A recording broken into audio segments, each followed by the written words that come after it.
Boss Rush 620 Day 4. So I kind of jumped the gun on the Genn video because I recorded it before I thought about this comp, and this one is much more budget friendly and just as reliable. So I recommend that most of you guys probably use this one, but you can check out the other video if you want to see how the Genn one plays. We're using Lesser Water Elemental, Arena Contender, Unstable Runes, 3 moves ahead, Gilnean Strength, and Round of Drinks on Edwin. So let's go ahead and just hop straight into it here.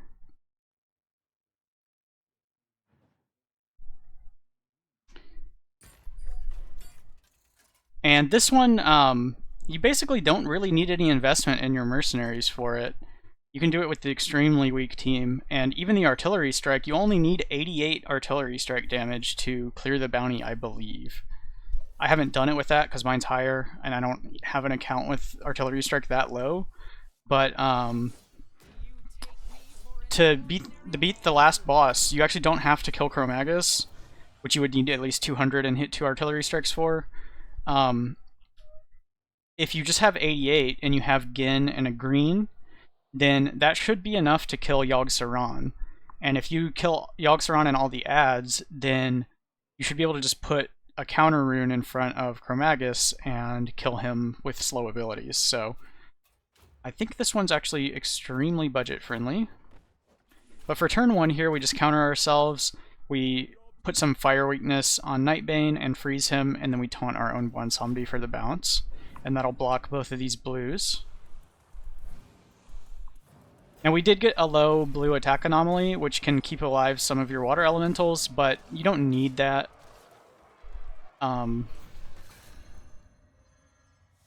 Even if those elementals die, it doesn't matter. You get plenty of elementals without it. So we just run the same team back out here. We're just waiting on our All Realities cooldown right now. And we're going to freeze the cat. I've tried All Realities-ing the cat first, but sometimes it uses the Tiger Lightning on this turn or the next turn, and it causes some problems. So in order to avoid that, I've found it's better to just always freeze the cat here. And because this is attacking, we have to taunt again. I want to get rid of one of these wards, and we're just going to ramp fire damage. We also don't want to spawn a bird yet, because we want space to get 2 elementals and a ward.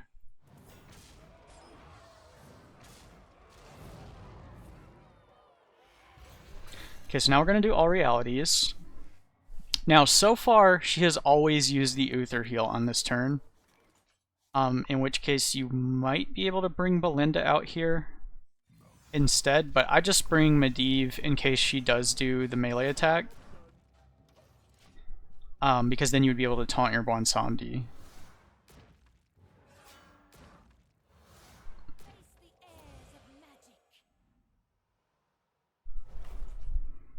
Okay, she is doing the heal again, so this might be an every time, because this has been like 4 runs or something where she's done this every single time on this turn.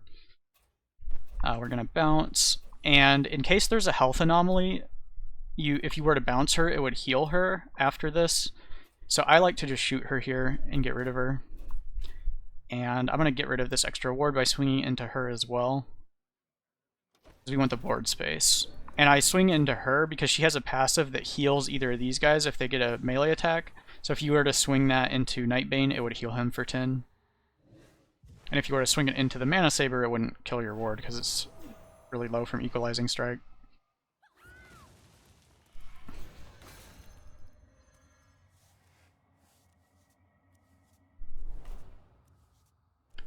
Okay, so now we're just stalling for another All Realities.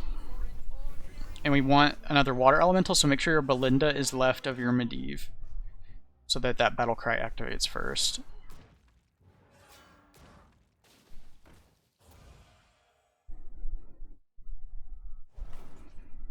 Okay, we're just going to ramp some fire here, and we can't bounce this turn, so we're just going to get some damage on Nightbane, and I'm going to health buff the bigger Water Elemental.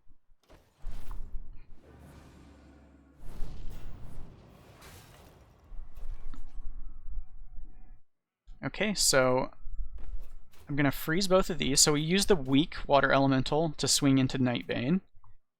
And then we want to swing with this one here, and we're going to go ahead and get our bird out now. And that's why we're throwing this one away into the Nightbane. And then we'll just do some damage to Nightbane as well.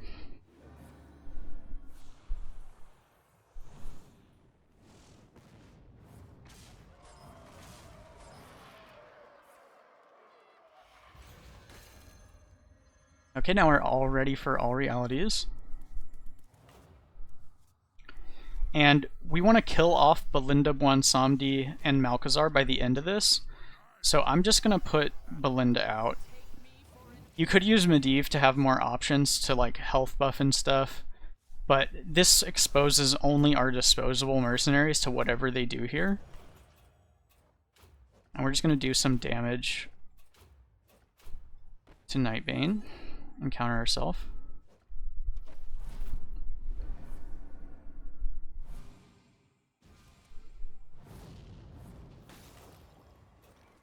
Okay, he is doing Tiger Lightning, but we don't even care if that wipes this entire board.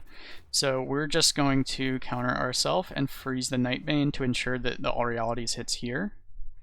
And then I guess I'll cast this just in case Bwonsamdi dies, otherwise we'll clean this up next turn. And we'll do damage here.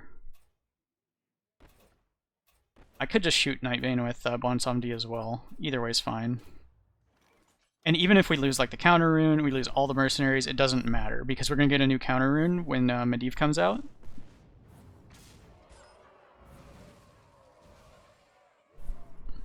So even if you have a high nature anomaly and this wipes you out, you're good.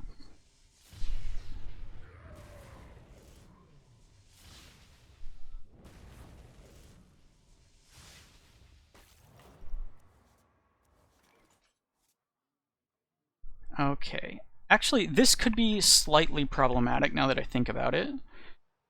Because we don't have a water elemental left, and if this guy acts first, it could eat the counter rune. I think Nightbane always acts first here, though, so you should still be safe. Yeah, this is what's always... He's always used this 4-speed attack on this turn for me. So I think you're always safe, but you could try to play around that by making a slightly different play on the last turn.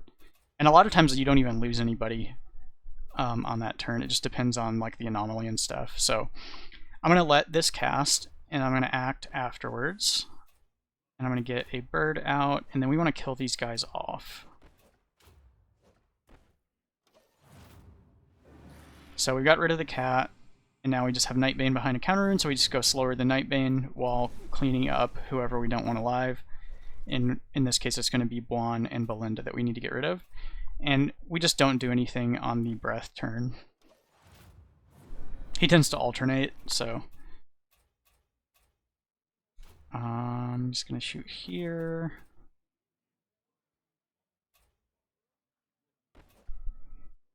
I guess Balinda can't really do much, so... We're just going to use birds. Let me shoot Balinda first. Get a new bird, and then we'll shoot Bwon.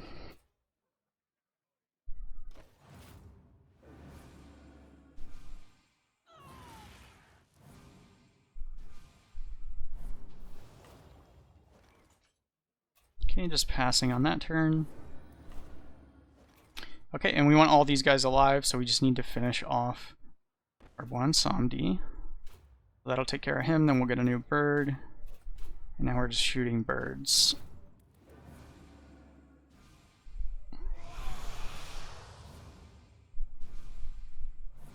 So as you can see, like, we don't really let Nightbane ever do anything. And we all realities both the blues, so there's not really any stat requirement here.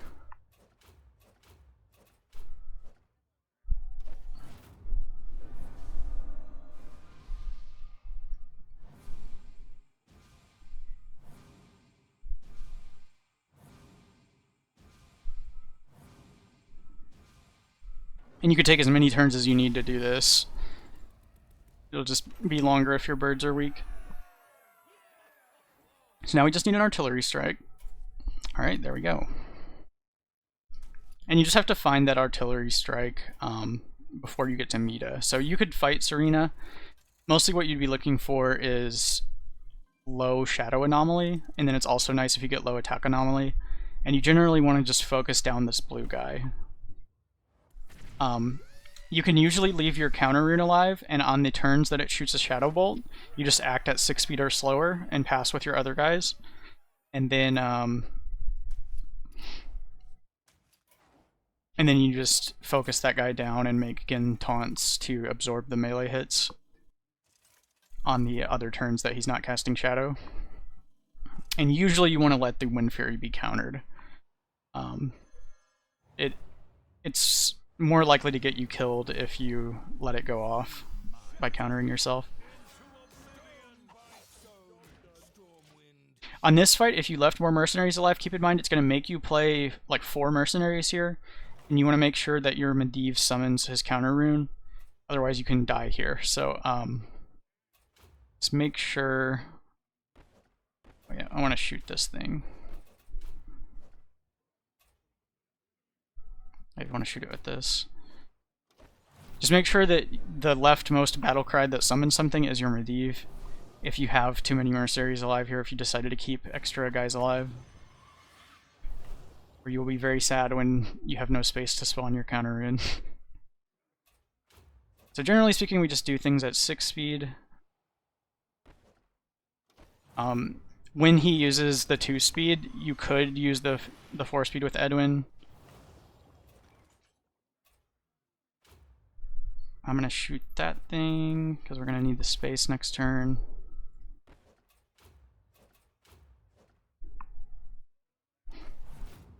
You can just look at the little speech bubble. If it says first on their side, then you know that they're the one that's going to get countered. Make sure you don't make a mistake there.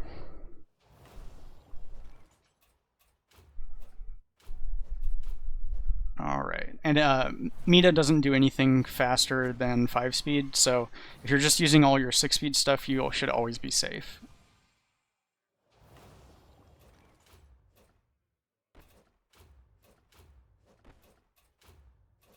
It's up to you if you want to use the 4 speed with Edwin when he uses 2 speed, or you can just be lazy and shoot the 6s and ignore whatever Medivh's casting.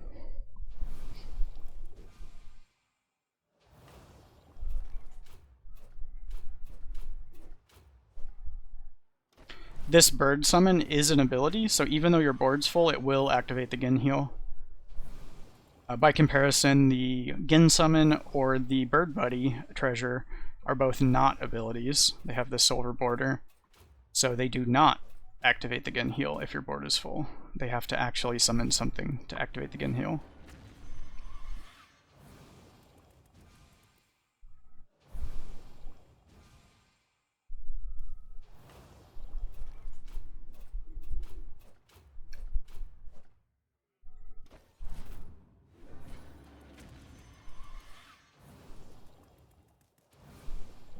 So I do like 520 healing when all 4 act, and then, what is it, 390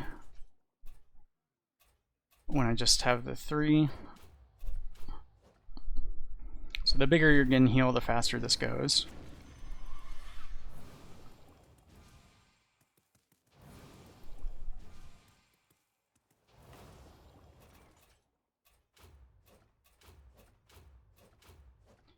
So 2 more turns after this, it looks like.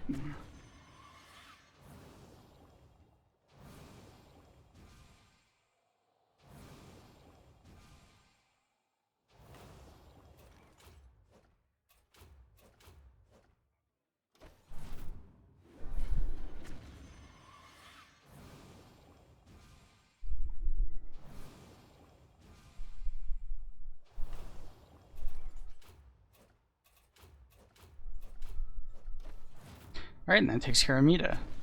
So now you just need to have 400 artillery strike damage if you don't want to fight anything, or you need the 262 damage to a blue if you want to clear the board and just have Chromaggus left.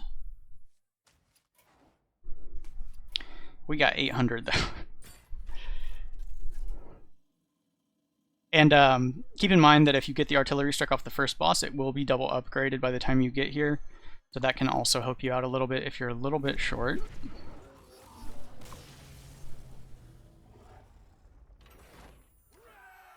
So less than 15 minutes, very budget friendly. And not too many turns either, really.